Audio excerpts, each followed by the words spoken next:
Përshëndetje miq, mirë se erdhët në Të jetosh besimin. Sot do të flas për dashurinë që vepron me drejtësi. Bibla thot, kërkoni drejtësinë.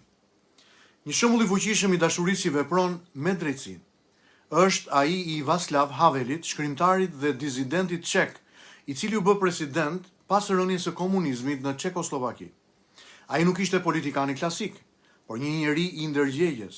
Në një kohë kur e vërteta ndëshkohej dhe gënjeshtra shpërblej, Haveli zgjodhi të jetonte me të vërtetën. Ai u burgos disa herë sepse refuzoi të heshte përballë padrejtësive.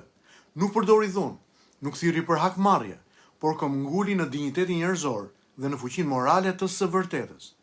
Ai tha: "Shpresa nuk është bindja se diçka do të përfundojë mirë, por siguria se diçka ka kuptim, pavarësisht si përfundon." Dashuria e këtij njeriu për popullin e vet dhe për drejtësinë nuk ishte romantike, ishte rrezikshme, ishte kushtueshme, ishte e guximshme. Platoni tha, dënimi më i madh për ata që refuzojnë të përfshihen në politikë është të qeverisen nga njerëz më të këqij se vetja. Ky është edhe problemi ynë, ky është edhe problemi shqiptar. Haveli nuk pranoi të tërhiqej. Dashuria e tij e çoi atë të vepronte. Tani më lejoni të ndaj me ju disa të vërteta që dua t'i mbani mend. E vërteta e parë. Dashuria biblike nuk është indiferente ndaj padrejtësisë. Dashuria e Zotit nuk është neutrale përballë së keqes. Ajo sheh shtypjen dhe thot, kjo nuk është e drejtë. Haveli nuk e pranoi normalitetin e rrem të një sistemi të padrejtë. Ai zgjodhi të jetonte në të vërtetën, edhe kur e vërteta i kushtoi atij lirinë. Bonhoefferi, teologu i famshëm gjerman, do të thoshte, heshtja përballë së keqes është vetë e keqe. E vërteta e dytë, drejtësia pa dashuri bëhet mizore. Kur drejtësia humbet dashurinë, ajo shndrohet në dhunë morale. Ajo kërkon thjesht ndëshkim, jo shërim ose restaurim. Haveli nuk kërkoi hakmarrje pas rënies së regjimit, ai foli për pajtim, përgjegjësi dhe shërim të shoqërisë. Seneca thoshte, hakmarrja është kënaqësi e shkurtër, por një plag e gjatë. Së treti, dashuria pa drejtësi bëhet sentimentale. Dashuria që nuk guxon të përballet me të keqen bëhet vetëm ndjenjë. Ajo ngushëllon, por nuk ndryshon. Dashuria e vërtetë rrezikon për hir të së vërtetës. Kierkegaardi do të shkruante, dashuria e vërtetë është e gatshme të vuajë për atë që është e drejtë. Ndaj, më lejoni të ndaj disa pyetje për sot.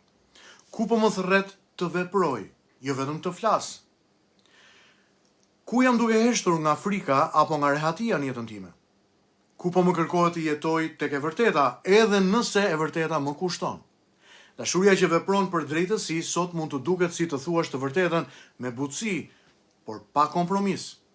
Të mbrosh dikë që nuk ka zë, të refuzosh të përulesh, të përthyesh ndaj padrejtësive, qofshin dhe të vogla, që të tjerët i quajnë normale. Të zgjedhësh integritetin mbi përfitimin. Ndoshta nuk do të burgosesh si Haveli, por do të përballesh çdo ditë me zgjedhje të vogla. Të flasësh apo të heshtësh, të mbrosh apo të anashkalosh, të duash me guxim apo të qëndrosh në rehati. Pikërisht këtu bëhet dashuria veprim. Le të lutemi së bashku.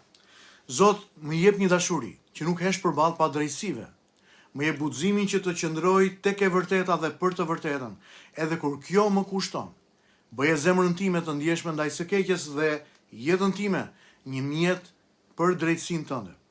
Zot, bekoj burrat dhe gratë, të cilët janë me mua së bashku këtë ditë. Na rretho bujarisht me të mirat dhe bekimet e tua dhe ne guximin të qëndrojmë në kohën tonë për të mirën, të drejtën dhe të vërtetën. Në emrin e Jezusit. Amen. Miq, takohemi sërish nesër në meditimin e ditës. Zoti me ju.